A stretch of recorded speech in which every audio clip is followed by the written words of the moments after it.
Oh, God. Ouch. I remember a long time ago during the Canadian Open, one of the players got hit super hard on the head. This reminds me of that.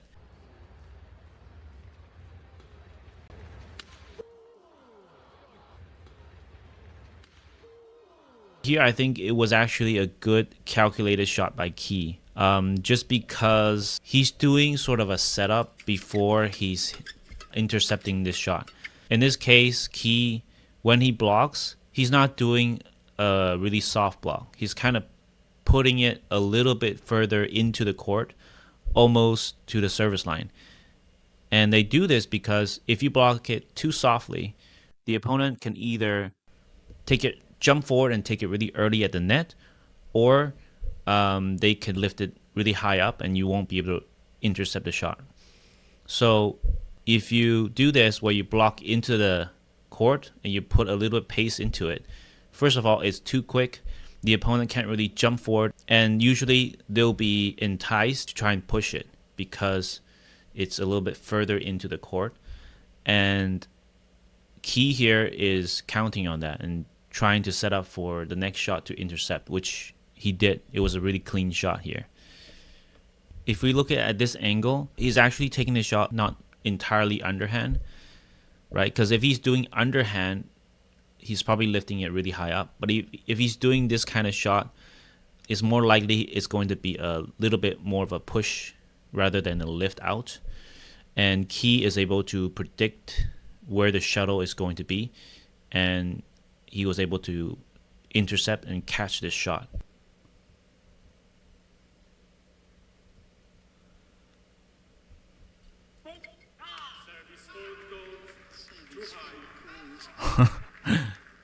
Alfian is super happy that Key got called in the serve. Yeah, if you guys haven't seen the previous tournaments, Key is a new player, right? And he has like a very tricky serve, and it pissed off one of the top players from China, the top men's doubles, Liang and Wang. So we'll take a closer look at the serve.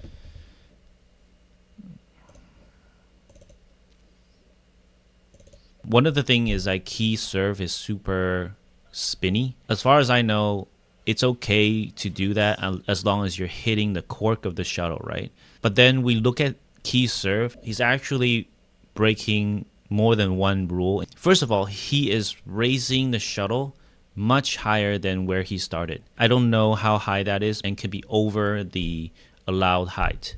And secondly, he is turning left and right before he serves. That used to be okay, but now it's not. Like based on what happened to Victor Axelsen, he does that a lot, and then people complain. I think some other players do that. But now you're not supposed to do that, although they're not really enforcing it as much.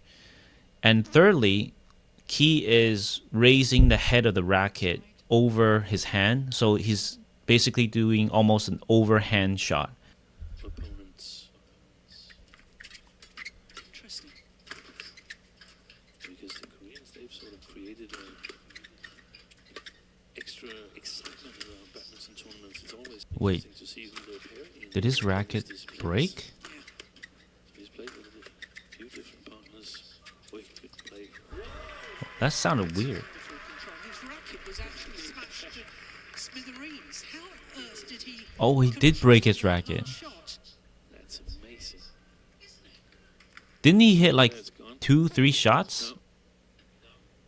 And then he played a block that was perfect. The racket was all contorted.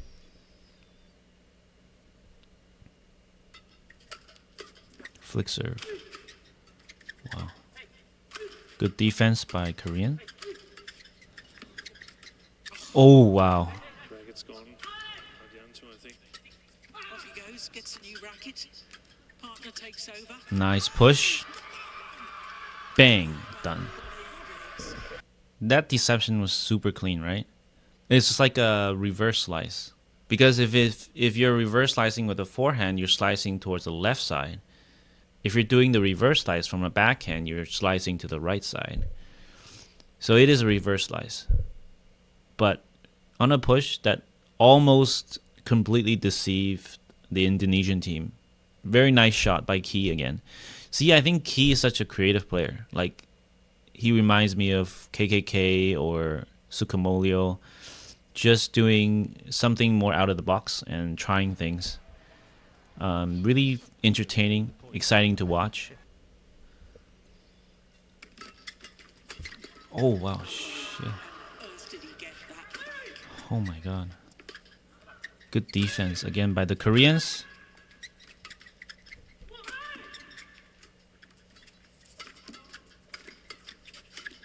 Moving forward.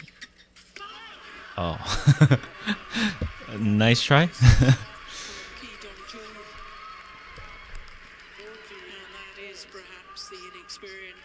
Alright, so the first net intercept is super clean by Alfian. He also set that up really nicely with the service return. So his first shot was just slow enough for the front person to take it. It's not too soft so that they'll just lift it out again. So he's setting up for the push and then he's trying to intercept for the push. Even though Key messed up the final shot, but I think it's really important to see how he was able to turn the rally around. Okay, I'm not sure if he did a backhand grip on this shot or not. I mean, if it was a backhand grip, that's even more impressive.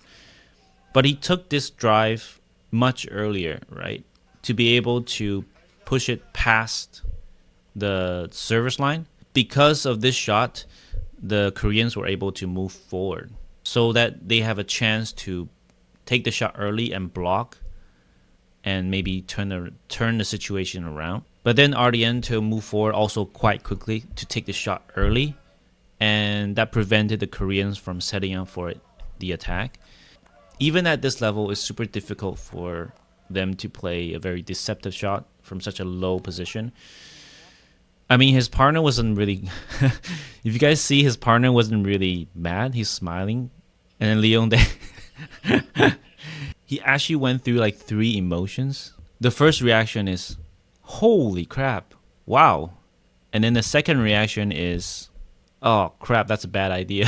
And then the third reaction is, okay, that's okay. Nice try, nice try. So...